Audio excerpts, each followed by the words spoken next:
여러분들은 사람 보기에 그들의 눈에 비춰지는 내 모습에 두려움을 갖고 염려를 갖고 혹은 그들이 내게로 보내는 어떠한 그 칭찬에 대하여 목말라 하십니까?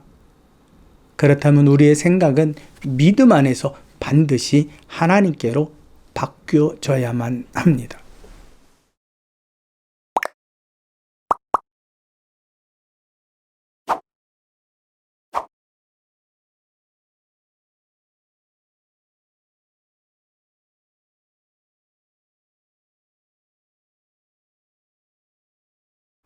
말씀을 함께 생각하도록 하겠습니다. 오늘 성경 본문은 마가복음 11장 27절에서부터 33절 말씀이고요. 오늘 함께 나눌 제목은 권위입니다. 권위. 예수께서 성전에 들어가셨을 때에 제사장들과 또 서기관들이 또 장로들이 모여서 예수님께 묻습니다. 네가 이와 같이 하는 권위가 어디로부터 온 것이냐 라고 묻습니다. 마가복음 11장 28절에서는 그냥 성전을 거니실 때라고 되어 있는데 마태복음과 누가복음에서는 성전에서 가르치실세 또는 복음을 전하실세라고 기록을 하고 있습니다. 우리말의 권위라고 하는 말의 뜻은 다른 사람을 통솔하여 이끄는 힘입니다. 힘. 그래서 이 권위는 원어적으로 보게 되면 특권, 힘, 능력, 권리 이러한 뜻을 가지고 있는데 성경 다른 역에서 번역을 할 때에는 권세 혹은 권능으로도 권이라는 말을 번역을 하고 있습니다. 그리고 여러분들이 너무나 잘 알고 계시는 복음, 좋은 소식이라는 뜻이죠. 기쁜 소식을 가져오다라는 뜻에서 유래가 된 것입니다. 장로들과 또 대제사장들이 예수님께서 성전에서 누가 이런 일을 즉 백성을 가르치는 일을 해도 된다라고 허락했느냐라고 묻는 것입니다. 이 말은 다른 말로 바꿔보면 우리는 허락한 적이 없는데 라는 의미가 되겠죠. 예수께서 세례 요한의 예를 드시면서 너희가 여기에 대하여 세례 요한의 세례가 어디로부터냐 라고 분명하게 대답한다면 나도 대답하리라.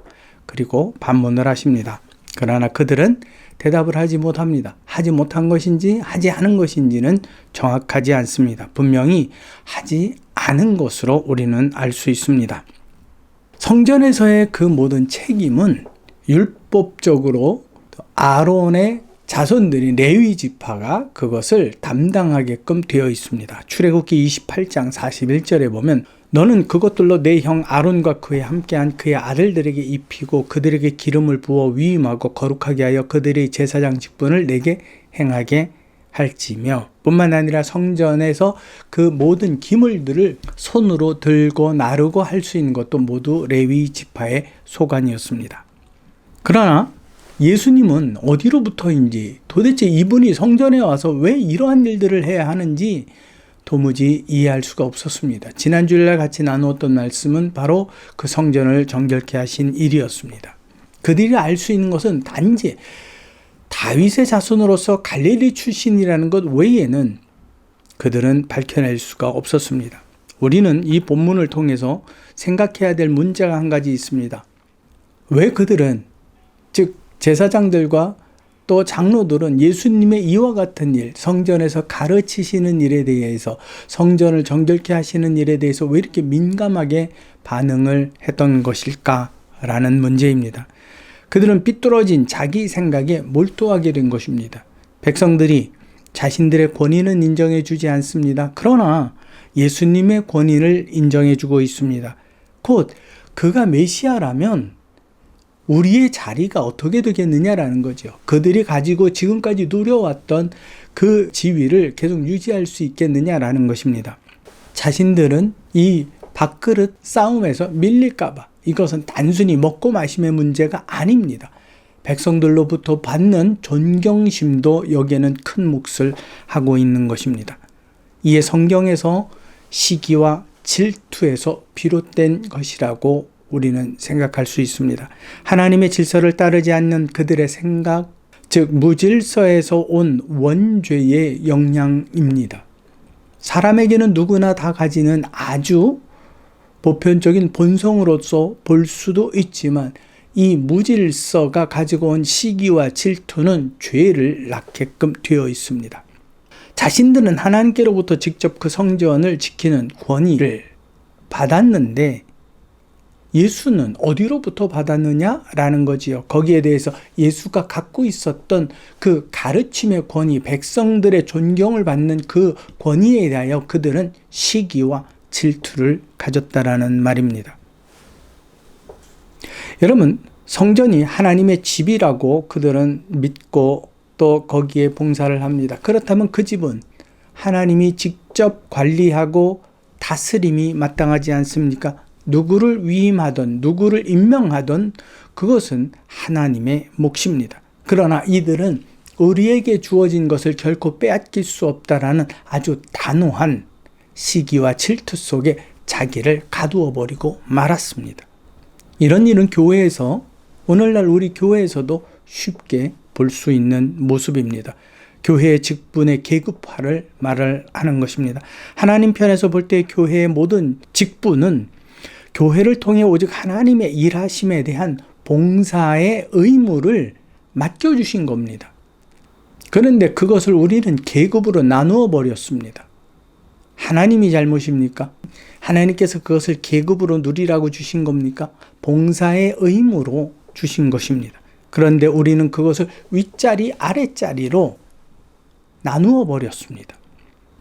오늘날 교회 안에서도 서로에게 권위와 그 권위에 대한 도전, 그리고 자신의 권위를 지키려는 아주 매서운 경계가 일어나고 있는 것이 사실입니다.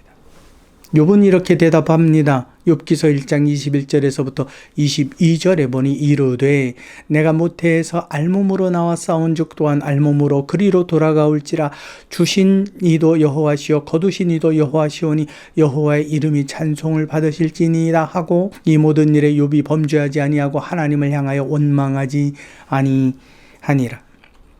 이런 시기와 질투는 무질서인 인간의 타락의 모습이라는 아주 여실한 증명이 되는 것입니다. 사람은 사람에게서 칭찬과 명성을 요구하고 또 얻기를 원합니다. 이것은 본의적인 게 아닙니다. 하나님의 질서, 선악과를 먹은 원죄인의 특성입니다. 야고보서 3장 16절에 보면 시기와 다툼이 있는 곳에는 혼란과 모든 악한 일이 있을 뿐이라고 야고보서 기자는 설명하고 있습니다. 그들은 왜 사람들 앞에서 예수님을 시기하고 질투했습니까? 예수님께서는 그 권위를 하나님께 두셨지만 그들은 명성과 칭찬을 사람에게 얻으려 했기 때문에 그렇습니다. 그래서 세례 요한의 세례가 어디로부터냐? 사람으로부터다 라고 하면 백성이 야단칠 것 같아서 두려워 말을 못합니다. 그렇다고 하나님께로부터 하자니 그런데 너희는 왜 그 세례에 대해서 인정하지 않느냐? 라는 예수님의 또 다른 반문이 두려웠습니다. 그들이 두려워한 건 하나님의 권위가 아니라 사람이었습니다. 그러나 예수께서는 사람에 대한 기대를 갖고 계시지 않으셨습니다. 요한복음 5장 34절에 보니 그러나 나는 사람에게서 증언을 취하지 아니하노라 다만 이 말을 하는 것은 너희로 구원을 받게 하려 함이라 나는 사람에게서 어떠한 것도 취하지 아니한다고. 요한복음 5장 41절에 보면 나는 사람에게서 영광을 취하지 아니하노라 말씀하십니다. 요한복음 2장 24절에 보니 예수는 그의 몸을 그들에게 즉 사람들에게 의탁하지 아니하셨으니 이는 친히 모든 사람들을 아셨기 때문에 깨어지기 쉬운 그릇이다라는 것, 너무 엉망이다라는 것, 너무 무질서하다라는 것을 아셨기 때문에 자신의 몸을 그들에게 의탁지 않으셨다라는 말씀입니다. 그래서 사도 바울도 이처럼 고백합니다. 갈라디아서 1장 10절 말씀에 보면 이제 내가 사람들에게 좋게 하랴 하나님께 좋게 하랴 사람들에게 기쁨을 구하랴 내가 지금까지 사람들의 기쁨을 구하였다면 나는 그리스도의 종이 아니니라. 사람의 종이 아니라 나는 반드시 그리스도의 종이라는 말씀입니다. 여러분, 예수 그리스도를 믿는다는 큰 의미에는 사람을 섬김으로 그들을 두려워하지 않는다라는 의미를 포함하고 있습니다. 나는 사람을 의지하지 않습니다. 대신에 나는 오직 여호와 하나님만을 섬기고 그분만을 의지하며 그분을 두려워함으로 경외합니다라는 뜻을 가지고 있는 것입니다. 여러분들은 사람 보기에 그들의 눈에 비춰지는 내 모습에 두려움을 갖고 염려를 갖고 혹은 그들이 내게로 보내는 어떠한 그 칭찬에 대하여 목말라 하십니까? 그렇다면 우리의 생각은 믿음 안에서 반드시 하나님께로 바뀌어져야만 합니다. 믿음 안에서 사람이 아닌 여호와 하나님만을 두려워하시는, 또 그것을 내가 하나님을 두려워하는 그것을 예배로 하나님께 나타내고 승화시키는 믿음의 성도가 되시기를 진심으로 소망합니다.